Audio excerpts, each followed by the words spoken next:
नमस्कार। आज के इस एपिसोड में एक खबर है, मगर मैं सभी से आग्रह करूंगा कि इसे सिर्फ खबर की तरह ना लें। इस खबर में अपने मानवीय दृष्टिकोण का ज़रूर इस्तेमाल करें, मानवीय दृष्टिकोण के साथ इस पूरे घटनाक्रम को देखें। और घटनाक्रम है भाटोली का। और जो खबर है, अब जो स्क्रीन पर आपको दृश्य दिखाई दे रहे हैं, जहाँ आग की लपटें दिखाई दे रही है, तो ये खबर है भाटोली के एक खेत की कुछ दिन पूर्व, जहाँ पर बिजली के शॉर्ट सर्किट से 3 बीघा फसल जलकर राख हो गई। बताया जा रहा है कि अभी गुजरे मंगलवार को ये घटनाक्रम हुआ और उस घटनाक्रम में जो खेत मालिक हैं छगनलाल देरासरी, उन्होंने अपनी पूरी वो फसल कट चुकी थी। फसल के कटने के बाद उसमें से फसल काट कर गेहूँ निकालने की जो तमाम प्रक्रियाओं के लिए उन्होंने सारी फसल एक जगह रख रखी थी। और उसी दौरान अचानक जो बिजली के तार थे उसमें एक शॉर्ट सर्किट होता है और उसके बाद एक चिंगारी उछलती है और वो चिंगारी देश के किसान की तमाम उम्मीदों को जलाकर राख कर देती है। हालांकि जैसे खबर मिलती है और उसके बाद लोग भी इकट्ठा होते हैं, कोशिश भी करते हैं, मगर होता कुछ नहीं है। दृश्यों से आप मामले की गंभीरता समझ सकते हैं।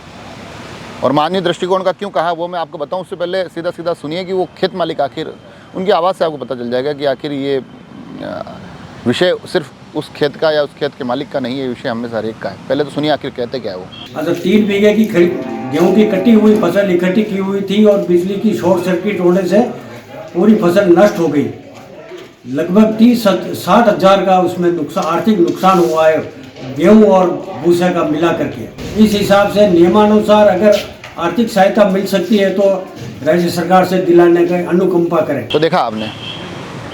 और मानवीय दृष्टिकोण का मैंने इसलिए कहा क्योंकि ये पूरी प्रक्रिया हमको समझनी होगी। कहते हैं ना, हिंदुस्तान में कृषि प्रधान देश, हिंदुस्तान में कहते हैं खेती एक जुआ होती है और किसान हर साल इस जुए को खेलते हैं ताकि आप और हम लोग सुकून से अपना जीवन बिता सकें। खेत में मजदूरी करते, खेत में मेहनत करते वो किसान एक लंबी प्रक्रिया के माध्यम से उस दिन तक पहुंचते हैं, उस मुकाम तक पहुंचते हैं जहां फसल तैयार होके उनके हाथ में आती है। न जाने कितनी रातों को वो जागते हैं, न जाने कितनी परेशानियों को वो झेलते हैं, न जाने कितने अपने घर परिवार की उम्मीदों का उसमें उस कटी हुई फसल में उनका आसरा होता है, बसेरा होता है।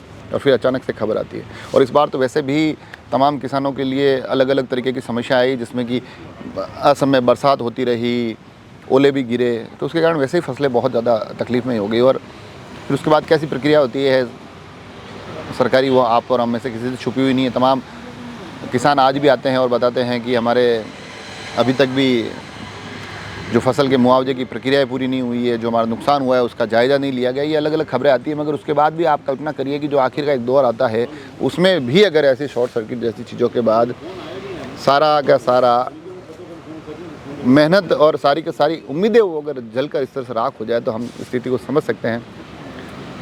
तो प्रशासन से आग्रह है, जिम्मेदार लोगों से आग्रह है कि इस मामले पर थोड़ा सा संज्ञान लेते हुए थोड़ा सा त्वरित प्रभाव से यथासंभव जो भी मदद इनको मिल सकती है वो मदद इन तक पहुँचे।